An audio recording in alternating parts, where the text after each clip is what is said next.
Welcome to astrologymission.com। इस video में हम बात कर रहे हैं समय गीता की, क्योंकि ज्योतिष का जो मूल काम है वो है समय गणना। क्योंकि समय, टाइम इज मनी कहा गया है, समय ही सोना है। और हम सब जो है समय आने पर जो है कर्मानुसार इस धरा पे हम उपस्थित हो जाते हैं और कर्मानुसार हम इस धरा को छोड़ के काल के गाल में समा जाते हैं। तो जैसा कि गर्ग संहिता में एक वर्णन आया है, गर्ग संहिता में बताया गया है कि ब्रह्मा विष्णु महेश के गोलोक जाने पर भगवान कृष्ण की पार्षदा सतचंद्रानना से हुआ वृतांत बड़ा महत्वपूर्ण है। भगवान श्री कृष्ण की पार्षदा सतचंद्रानना ने उनसे पूछा, विष्णु जी से पूछा कि आप किस ब्रह्मांड से आए हो, क्योंकि यहां बिरजा नदी में तो करोड़ों ब्रह्मांड लुढ़के पड़े हैं। बिरजा नदी का तात्पर्य जो है आज के संदर्भ में जो है आकाशगंगा जैसी कोई चीज हो सकती है, ऐसी स्थिति रही होगी। इस प्रकरण से ये स्पष्ट है कि अलग अलग ब्रह्मांड है। इसलिए हमारे वेद शास्त्रों में आया है कि अनंत कोटि ब्रह्मांड है तथा प्रत्येक ब्रह्मांड के अलग अलग ब्रह्मा विष्णु और महेश है। अच्छा, ब्रह्मांडों के बीच जो पारगमन के लिए भी व्यवस्था रही होगी या व्यवस्था है, लेकिन वहां जो है अष्ट सिद्धि प्राप्त लोग ही शीर्घ गमन कर पाते हैं, जैसे हनुमान जी और नारद जी, जिनका शास्त्रों में उल्लेख है। क्योंकि कहा गया है कि प्रलय काल रहता है जिसमें चर जगत जो है अविज्ञेय और अविज्ञात सा रहता है। इनसे भगवान ने सृष्टि और बीजों का सृजन किया। इसमें सूर्य की उत्पत्ति आती है, पर जो है अनेक ब्रह्मांडों का विवरण नहीं आता है। परंतु इसमें पृथ्वी और सौरमंडल की कहानी तो आती है। अच्छा, समय गीता में जो विशेष बात क्या है, तो इसमें कहा गया है कि जो मनुष्य ब्रह्मा के 1000 महायुग वाले एक दिन को और 1000 महायुग वाले एक रात्रि को जानते हैं, वे मनुष्य ब्रह्मा के एक रात्रि और दिन को जानने वाले हैं। ब्रह्मा के दिन के आरंभ काल में अव्यक्त से संपूर्ण भूत समुदाय उत्पन्न होता है, अनमैनिफेस्ट से मैनिफेस्ट होता है।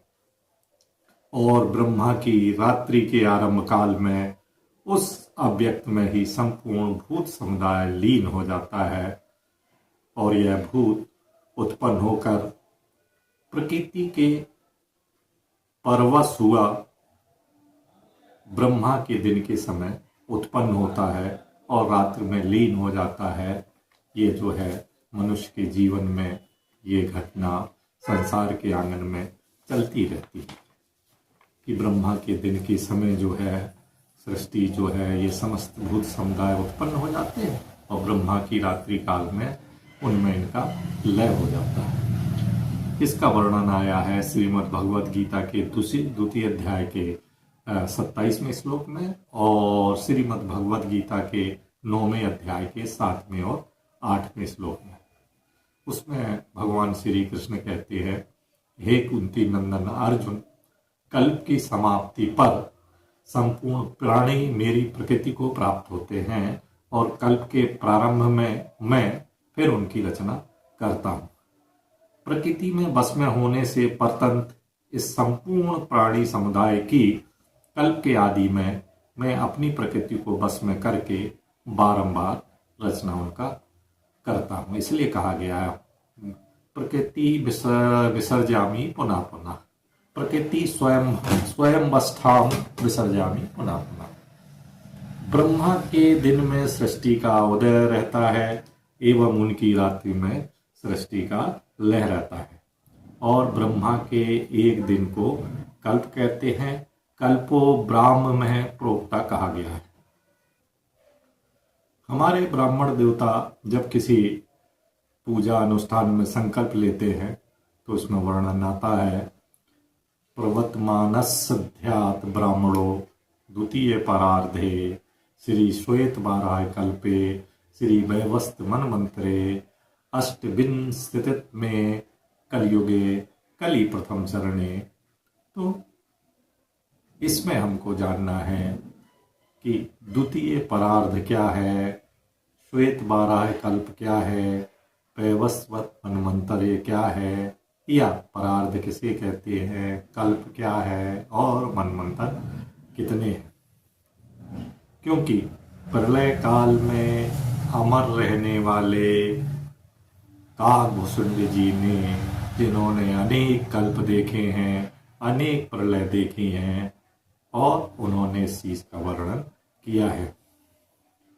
इसमें एक विशेष बात यह है कि अभी वीडियो में बताया गया है कि प्रलय काल में जो है संपूर्ण भूत समुदाय प्राणी चराचर ये लीन हो जाता है, और जो है इसके बाद जो है ब्रह्मा के दिन में ये संपूर्ण भूत समुदाय प्रकृति के वश में होकर ये फिर जन्म ले लेता है, व्यक्त हो जाता है। तो यहाँ जो विशेष बात जो है हमारा मिशन बताने वाला है कि 2 प्रकार की प्रलय तो पहले आप जान लें, फिर और अनेक प्रकार की प्रलयों के बारे में भी हम जानेंगे।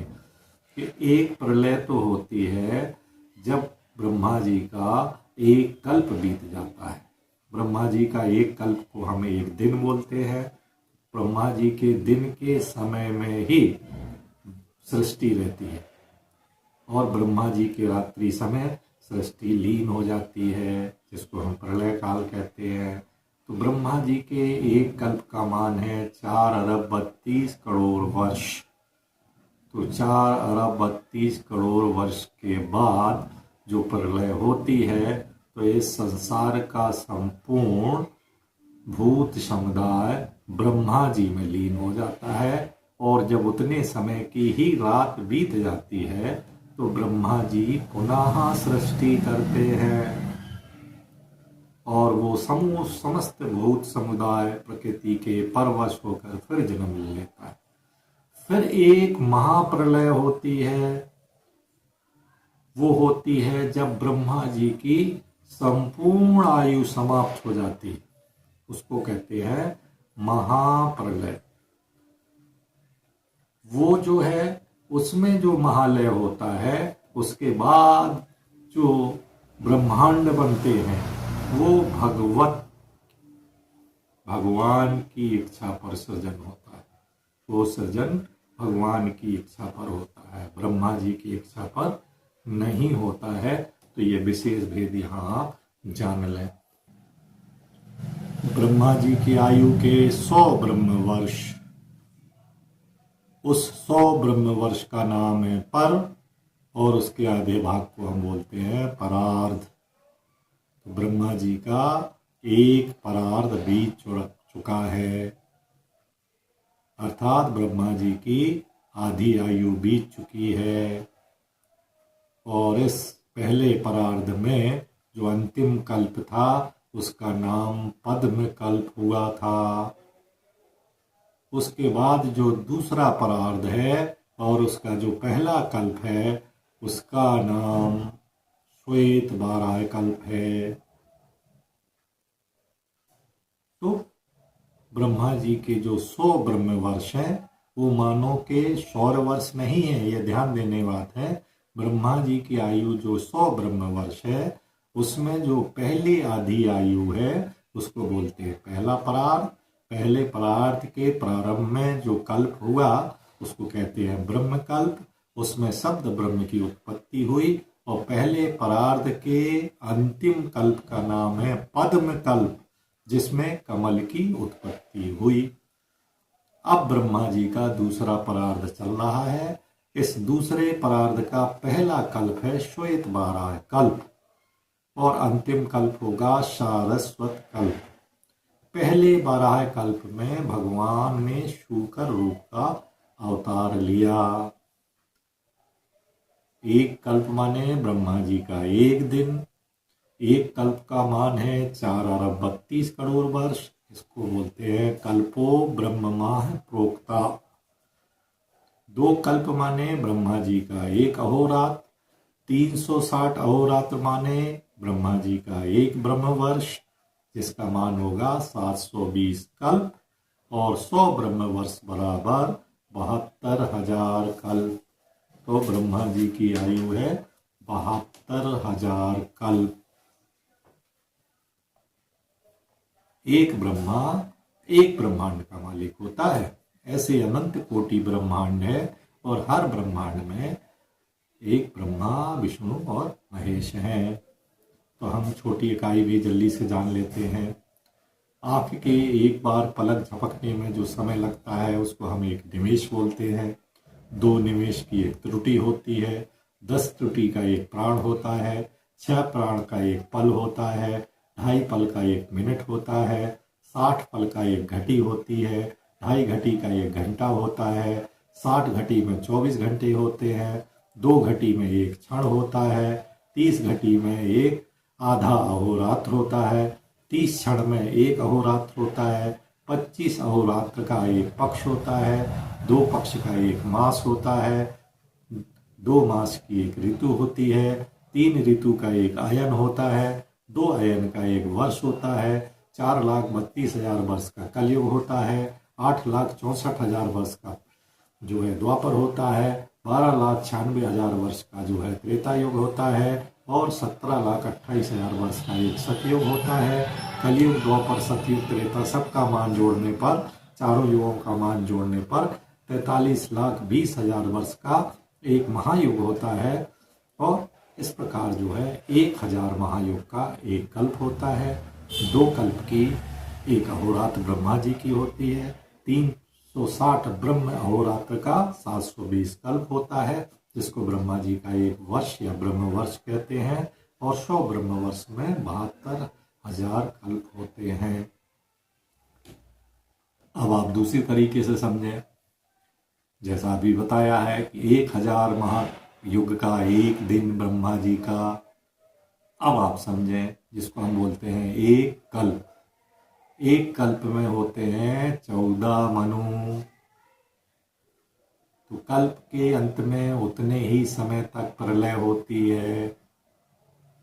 एक कल्प तक दिन होता है, उसके बाद उसी मान के बराबर उतने ही समय की रात्रि होती है, जिसको बोलते हैं नैमित्तिक प्रलय, जिनमें संपूर्ण भूत समुदाय लय हो जाते, लीन हो जाती है। और ब्रह्मा जी की जो एक रात्रि है, जिसका मान एक कल्प है, वो प्रलय काल कहलाता है। 100 वर्ष ब्रह्म वर्ष के, जिसमें ब्रह्मा जी के दोनों परार्ध होते हैं, उसमें 7 प्रकृतियां अपने मूल कारण में लीन हो जाती है। इसको हम बोलते हैं प्राकृतिक प्रलय। इसमें सतोगुण, रजोगुण, तमोगुण, महत्व, तत्व, विकार, प्राण, बुद्धि, इंद्रियां कुछ नहीं रहता। इसको कहते हैं प्राकृतिक प्रलय। और एक आत्यांतिक प्रलय कहती है, जिसको मोक्ष कहते हैं। एक और काल की गणना है, जिसको हम जल्दी से बता देते हैं। 18 निमिष की एक काष्ठा, 30 काष्ठा की एक कला, 30 कला की एक घटी, 2 घटी का एक मुहूर्त, 30 मुहूर्त का एक दिन, 1.5 दिन की एक बेला, 3 घंटे का एक पहर, 8 पहर के 24 घंटे, 15 दिन का एक पक्ष, 2 पक्ष का मास, 12 मास का एक संवत्सर, 60 संवत्सर का एक षष्ठी, और फिर एक महायोग जो पहले बताया है कि वो है 43 करोड़ 20 लाख वर्ष का एक महायोग, 71 महायोग का एक मनवंतर, 14 मनवंतर का एक कल्प, और एक कल्प में 1,000 महायोग। एक चीज और, अभी हमारे समाज में एक संस्थान चलता है ब्रह्मा कुमारी का। वो जो है अपने तरीके से काल की गणना करके बताते हैं, तो क्या वो गलत है या सही है? क्योंकि वो जो है महायुग का मान जो है 12,000 वर्ष बताते हैं, सतयुग का मान 4,800 वर्ष, और त्रेता का मान 3,600 वर्ष, और द्वापर का मान 2,400 वर्ष, और कलयुग का मान जो है 1,200 वर्ष बताते हैं। तो क्या ये गलत है? आइए इसको भी जानते हैं। 1 माह सौर वर्ष आपका, 1 माह मनुष्य का, पितरों का 1 अहोरात्र। 30 माह मनुष्य के, पितरों का 1 माह। 360 माह मनुष्यों के, पितरों का 1 वर्ष। 100 वर्ष मनुष्यों के, पितरों का 3 वर्ष 4 माह। 6 माह आपके, 1 दिन देवताओं का उत्तरायण में। 6 माह आपके, 1 रात देवताओं की दक्षिणायण में। अर्थात आपके 12 माह, देवताओं का 1 अहोरात्र। आपके 30 वर्ष, 1 माह देवताओं का। आपके 100 वर्ष, 3 माह 10 दिन देवताओं के। आपके 360 वर्ष, 1 वर्ष देवताओं का। आपके 3030 वर्ष, 1 वर्ष सप्त ऋषियों का। आपके 9090 वर्ष, 1 वर्ष ध्रुव का। आपके 36,000 वर्ष, 1 वर्ष देवताओं का। आपके 3,60,000 वर्ष, 1,000 वर्ष देवताओं का। तो आपके कलयुग का मान जो 4,32,000 वर्ष का कलयुग है देवताओं का होगा, उसी अनुपात में, उसी रेशो से 1200 वर्ष देवताओं का। 8,64,000 जो सौर वर्ष द्वापर का मान है देवताओं के हिसाब से होगा 2,0400 वर्ष, 2400 वर्ष देवताओं का। 12,96,000 वर्ष त्रेता का मान है, 3600 वर्ष देवताओं के हिसाब से होगा। उसी प्रकार 17,28,000 का जो सतयुग का मान है वो 4,800 वर्ष देवताओं का होगा। अर्थात जो सौर वर्ष मनुष्य के मान से जो 43,20,000 का जो महायोग है वो देवताओं के दिव्य वर्ष होंगे 12,000 वर्ष। तो जो ब्रह्म कुमारी बताते हैं वो देवताओं के अनुसार होते हैं, ना कि सौर वर्ष और मनुष्य के अनुसार होते हैं। तो उसमें कंफ्यूजन हम ना पालें। अब एक और विशेष बात, जो सतयुग का मान है दोनों हिसाब से लगा लें, चाहे वो दिव्य वर्ष के हिसाब से लगा लें और चाहे हम सौर वर्ष के हिसाब से लगा लें।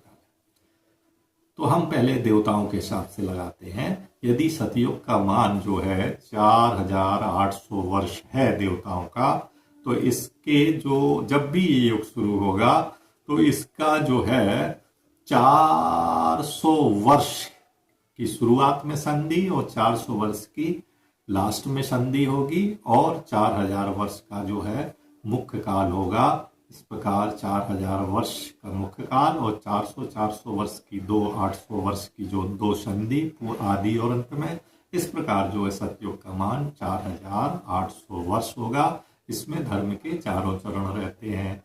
त्रेता का जो दिव्य देवताओं के वर्ष से जो मान है 3,600 वर्ष, तो इसमें भी जो है 300 वर्ष की आदि में संधि और 300 वर्ष की अंत में संधि और 3,000 वर्ष जो है इसका मध्यमान होगा। कुल मान होगा 3,600 दिव्य वर्ष। इसमें 3 चरण धर्म के होंगे। इसी प्रकार द्वापर की आयु जो 2,400 वर्ष बताई है, इसमें 200 वर्ष की आदि और अंत की संधि होगी और 2,000 वर्ष का मुख्य मान होगा। इस प्रकार 2,400 वर्ष का देवताओं के हिसाब से जो है द्वापर का मान होगा। इसमें 2 चरण धर्म के होंगे। और कलयुग के जो 1,200 वर्ष बताए गए हैं, इसमें 100 वर्ष की आदि में संधि और 100 वर्ष की अंत में संधि, बीच का मुख्य मान होगा 1,000 वर्ष। तो ये 1,200 वर्ष कलयुग का मान होगा। इसमें धर्म का 1 चरण होगा। 1,000 महायुग का ब्रह्मा जी का 1 कल्प, और 1 कल्प को बोलते हैं ब्रह्मा जी का 1 दिन। इसी प्रकार 71 महायुग को बोलते हैं 1 मनवंतर और 14 मनवंतर का 1 कल्प। अर्थात 1 कल्प में 14 मनवंतर होते हैं। तो 14 मनवंतर के नाम जान लीजिए, क्योंकि जब एक मनु बदलता है, एक मनवंतर से दूसरा मनवंतर शुरू होता है, तो बीच की संधि में और एक जल प्रलय होती है। तो अभी अपन जो पढ़ समझते हैं, पहले 14 मनवंतर का नाम जान लीजिए। 14 मनवंतर है। पहला मनवंतर है स्वायंभुव, दूसरा है स्वारोचिस, तीसरा है ओत्तम, चौथा है तामस, पांचवा है रैवत, छठवां है चाक्षुष, सातवां है वैवस्वत। अभी क्या चल रहा है? वैवस्वत मनवंतरे। तो सातवां मनवंतर चल रहा है। आठवां मनवंतर है सावर्णी, नौवां होगा दक्ष सावर्णी, 10वां होगा ब्रह्म सावर्णी, 11वां होगा धर्म सावर्णी, 12वां होगा रुद्र सावर्णी, 13वां होगा देव सावर्णी और 14वां होगा इंद्र सावर्णी। तो ये जो है अपने 14 मनवंतर है। तो अपने संकल्प में आता है वैवस्वत मनवंतरे। तो ये मनवंतर की गणना है। ये जो मनवंतरों की बात है, इसका अभिप्राय क्या है? तो इसका अभिप्राय जान लीजिए। जैसे सभी संकल्पों के माध्यम से हमारे ब्राह्मण देव बताते हैं कि अभी जो है द्वितीय परार्ध चल रहा है, अर्थात ब्रह्मा जी की आयु आधी आयु बीत चुकी है। दूसरी आधी आयु के पहले जो है श्वेत 12 कल्प में जो है अभी समय चल रहा है और अभी वैवस्वत मनवंतर चल रहा है। तो इसका अर्थ ये है कि अभी वैवस्वत मनवंतर है। तो इसमें अपन को 3 चीजें देखना है। एक इसके देव और एक इसका इंद्र और इसके सप्त ऋषि। तो महत्वपूर्ण ये है, जो गोत्र होते हैं वो हमारे सप्त ऋषियों से है। तो अभी का जो इंद्र है उसका नाम है पुरंदर। इस समय जो वैवस्वत मनवंतरे में जो इंद्र बैठे हैं उन इंद्र भगवान का नाम है पुरंदर। और इसके देवता का वंश कौन सा है? वो वंश है इक्ष्वाकु। और इसके सप्त ऋषि है वशिष्ठ, कश्यप, जमदाग्नि, गौतम, विश्वामित्र, भरद्वाज और वशिष्ठ जी। इसका जो पहले वाला संवत्सर था उसके जो इंद्र थे उन इंद्र का नाम था मनोज। और उसके जो देवगण थे वो थे प्रसूत, लेख, आप्य। और उनके जो सप्त ऋषि थे इसके पहले वाले मनवंतर में वो थे मेधा, सुमेधा, बिरजा, हविष्यमान, उत्तम, मतिमान और सहिष्णु। अब जब ये वैवस्वत मनवंतर बीत जाएगा तो अगले वाला मनवंतर होगा सावर्णिक। उसके देवतागण होंगे सुतप और राजा का नाम होगा बलि। तो इंद्र के पद पे कौन विराजमान होगा? राजा बलि। और सप्त ऋषि होंगे दीप्तिमान, गालब, नामा, कृप, अस्तुत्थामा जो अभी अभिशप्त हैं इसमें मनवंतर में, और व्यास जी और ऋषि। ये जो है ये मनवंतर के लिए गणना की गई है। तो अभी जो मनवंतर है वो है, अभी तक 6 मनवंतर बीत चुके हैं। 7वां जो है वैवस्वत मनवंतर चल रहा है। और 7 में जो मनु है इनका जो है 27 महायुग भी बीत चुके हैं। 28वें महायुग का अभी कलयुग चल रहा है। 28वें महायुग का सतयुग, त्रेता, द्वापर भी बीत चुका है। ये कलयुग चल रहा है। और कलयुग के सन 2025 में जो है 5126 वर्ष बीत गए हैं।